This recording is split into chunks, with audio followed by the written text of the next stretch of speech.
आज से हम लेक्चर 2 शुरू करेंगे। यूपी का क्लाइमेट के बारे में जानते हैं। चलिए शुरू करते हैं। और फिजिकल स्ट्रक्चर के बारे में चलिए शुरू करते हैं। देखिए, इसका भौगोलिक स्थिति के आधार पर 3 पार्ट में बांटा गया है। पहला ये वाला ऊपर वाला पार्ट देखिए, जो पहला है ये वाला क्षेत्र, ये वाला, इसको भावर और तराई क्षेत्र में बांटा गया है पहला पार्ट में। दूसरा ये इसका ये वाला जो पार्ट है, इसको मैदानी क्षेत्र बोलते हैं। गंगा यमुना का दोआब भी बोलते हैं या मैदानी क्षेत्र बोलते हैं। तीसरा इसका पठारी क्षेत्र है। ये देखिए, जो ललितपुर और ये सोनभद्र के बीच में, ये क्या है, इसका पठारी क्षेत्र है। इसको 3 पार्ट में बांटा गया। तो सबसे पहले हम देखेंगे तराई क्षेत्र और भावर। अब देखिए, जो सहारनपुर से लेकर कुशीनगर यानी महाराजगंज तक, यहाँ से लेकर यहाँ तक, ये क्या है, इसका तराई क्षेत्र है। इसका तराई क्षेत्र है। अब देखिए, ये कुछ सहारनपुर से लेकर कुशीनगर तक। अब देखिए, हिमालय जो है, हिमालय के बाद जो लास्ट वाला उसका छोर होता है शिवालिक।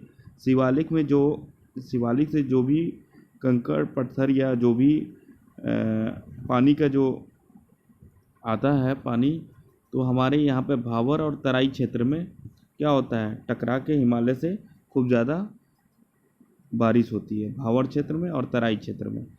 ठीक है, तो भावर थोड़ा उबड़ खाबड़ कंक्रीट वाला मिट्टी होती है, लेकिन जो तराई होता है, तराई इसमें थोड़ी ये उपजाऊ मिट्टी होती है और थोड़ी इसमें धान और गन्ने की फसल बहुत ज़्यादा तराई क्षेत्र में बहुत ज़्यादा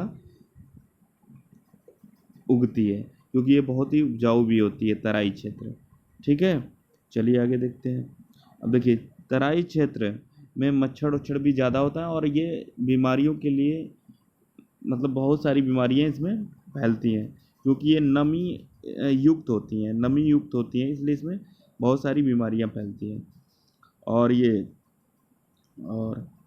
यानी ये स्वस्थ जीवन के लिए उतना सही इसका पर्यावरण नहीं है। चलिए आगे देखते हैं मैदानी भाग।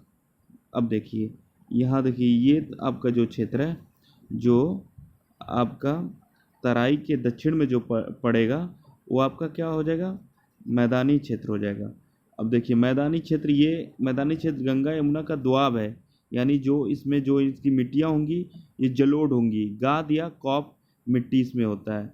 ठीक है, इसमें गाद या कॉप मिट्टी होती है, और इसमें सारी नदियाँ, इसी में हिमालय वाली नदियाँ और जो आपका तराई क्षेत्र जो नदियाँ निकलती हैं, हिमालयी क्षेत्र जो नदियाँ निकलती हैं, सबसे ज़्यादा बहाव इसी में होती है। ठीक है, इसके बाद देखिए, अब यहाँ पर देखिए यमुना, ये देखिए जो मैदानी क्षेत्र का ढाल है, जो मैदानी क्षेत्र का है, नॉर्थ वेस्ट और नॉर्थ से होकर किधर है, साउथ ईस्ट की तरफ है, साउथ और ईस्ट की तरफ है। ढाल किधर है मैदानी क्षेत्र का, नॉर्थ वेस्ट से किधर है, साउथ ईस्ट की तरफ है। ठीक है, और देखिए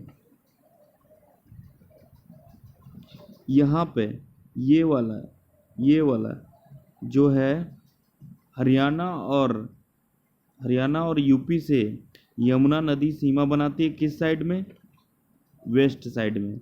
इसी तरह आपका ईस्ट साइड में गंडक कहाँ से निकली है, नेपाल से निकलती हुई, ये आपका सीमा बनाती है, बिहार होते हुए ये सीमा बनाती है ईस्ट के साइड, गंडक नदी। ठीक है, चलिए आगे देखते हैं। अब देखिए, सर्वाधिक वर्षा कहाँ होती है, गोरखपुर में होती है। सबसे कम वर्षा कहाँ होती है, मथुरा में होती है। क्योंकि देखिए, तराई क्षेत्र में सर्वाधिक वर्षा होती है, तराई क्षेत्र में अधिक वर्षा होती है। इसी तरह गोरखपुर में सबसे तराई क्षेत्र है, इसलिए यहाँ पर सबसे ज़्यादा वर्षा होती है। अब देखिए, जब ये हवाएं चलती हैं, जब ये मानसून चलती है, जो हमारे इंडिया में प्रवेश करती है ये बंगाल की खाड़ी की तरफ, तो ये कलकत्ता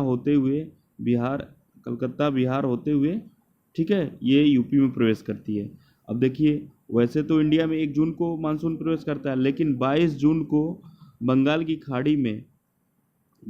खाड़ी से ठीक है, खाड़ी से जो हवाएं चलती हैं, आगमन होता है, वर्षा प्रारंभ होता है। 22 जून से यूपी में वर्षा प्रारंभ होती है। ये हवाएं जाते समय ये किस डायरेक्शन में, दाहिने डायरेक्शन में मुड़ जाती हैं। ठीक है, किस डायरेक्शन में, दाहिने डायरेक्शन में मुड़ जाती हैं, ऊपर की तरफ निकल जाती हैं, जिससे अब देखिए, जिससे हमारा ये इस साइड वाले जिससे ये वाला क्षेत्र,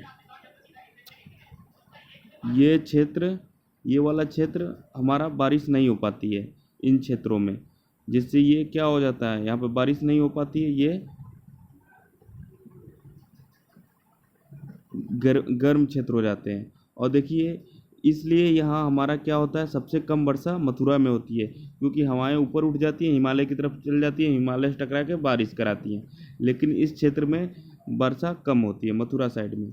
अब देखिए, और ये देखिए, ये पठारी भाग है जो ललितपुर से सोनभद्र, ये ललितपुर से सोनभद्र, ठीक है, सोनभद्र तक यूपी के दक्षिण जिले पठारी हैं। ये जिले क्या हैं, पठारी हैं, जो कि प्रायद्वीपीय पठार का ही उत्तर विस्तार है। मतलब ये हमारा प्रायद्वीपीय होता है ना, ये वाला, इसका उत्तर विस्तार ये है हमारा ललितपुर और सोनभद्र। ठीक है, इसे बुंदेलखंड पठार भी कहा जाता है। इसको क्या कहा जाता है, बुंदेलखंड पठार भी कहा जाता है। अब देखिए, पठारी भागों में सबसे कम वर्षा, भूमि पथरीली और लाल मिट्टी पाई जाती है। यहाँ पे कौन सी मिट्टी पाई जाती है, लाल मिट्टी पाई जाती है। इसलिए यह क्षेत्र कृषि के लिए क्या है, उपयुक्त नहीं है। क्या है, उपयुक्त नहीं है। अब देखिए, यहाँ पे एक पर्वत है, विंध्य पर्वत बोलते हैं इसको। ठीक है, इसका ये पूर्वी क्षेत्र देखिए, विंध्य पर्वत, कैमूर पर्वत का विस्तार, मतलब इसमें एक कैमूर पर्वत है, इसका विस्तार एमपी से लेकर सोनभद्र तक है। कहाँ से लेकर, एमपी से लेकर सोनभद्र तक है। ठीक है, अब इस पे आ जाते हैं। ये हवाएं टकराती हैं, बारिश होता है, देखिए यहाँ पे। ठीक है, 22 जून को मानसून यूपी में प्रवेश करता है। अब आगे देख लेते हैं। अब देखिए, जब ये हवाएं ऐसे चलती हैं तो ये ऊपर की तरफ निकल जाती हैं, लेकिन जब मई जून की माह आता है तो ये हवाएं जब ऐसे आती हैं तो ये नमी सारी यहीं सब इधर उधर चली जाती हैं, इसमें नमी नहीं होती है, जिसके कारण हमारा इस साइड आगरा मथुरा के साइड बहुत ज़्यादा गर्मी पड़ती है। ठीक है, चलिए आगे देखते हैं। पूर्वा बंगाल की खाड़ी से आने वाली मानसून को यूपी में पूर्वा कहा जाता है। पूर्वा किसको कहा जाता है, बंगाल खाड़ी से आने वाली मानसून को यूपी में पूर्वा कहते हैं। यूपी में सबसे कम वर्षा पश्चिमी गंगा मैदान में होता है, पश्चिमी मतलब इस साइड। और यूपी में सबसे ज़्यादा वर्षा कहाँ होती है, तराई में होती है। कहाँ होती है, तराई में, याद रखिएगा। यहाँ पे सबसे कम वर्षा होगी और सबसे अधिक वर्षा कहाँ होती है, तराई क्षेत्र में होती है। अब देखिए, गर्मी सबसे कम गर्मी बरेली में पड़ती है, सबसे अधिक झांसी और आगरा में गर्मी अधिक पड़ती है। अब देखिए, यूपी के बुंदेलखंड क्षेत्र में सर्वाधिक औसत तापमान पाया जाता है। किस क्षेत्र में, बुंदेलखंड। और इसका कारण इसकी कर्क रेखा से अधिक निकट अवस्थिति का होना, मतलब स्थित होना है। कर्क रेखा के पास होने के कारण क्या होता है, बुंदेलखंड क्षेत्र में सबसे ज़्यादा गर्मी पड़ती है, जो पठारी क्षेत्र है। अब एक चीज़ उसमें छूट गया था या गलत हो गया था, जो सहारनपुर था, पहले वाले लेक्चर में सहारनपुर था, ये सहारनपुर जो है 3 राज्यों से सीमाएं बनाता है। एक हरियाणा से, दूसरा हिमाचल प्रदेश से, तीसरा उत्तराखंड से। ठीक है, 3 राज्यों से सीमाएं बनाता है, यूके, एचपी और हरियाणा से। ठीक है, यूके मतलब उत्तराखंड, एचपी मतलब हिमाचल प्रदेश, हरियाणा से। ठीक है, याद रखिएगा। और एक चीज़, इंपॉर्टेंट चीज़ देख लीजिए, ये नॉर्थ हुआ, ये साउथ हुआ, और ये ईस्ट हुआ, और ये वेस्ट हो गया। देखिए, इसकी लेंथ यूपी की इसकी लंबाई वेस्ट से ईस्ट की तरफ या ईस्ट से वेस्ट की तरफ 650 किलोमीटर है। कितना है, 650 किलोमीटर है। इसी तरह यूपी की लंबाई नॉर्थ से साउथ या साउथ से नॉर्थ होगी, कितनी होगी, 240 किलोमीटर। कितनी, 240 किलोमीटर, याद रखिएगा। चलिए, थैंक यू।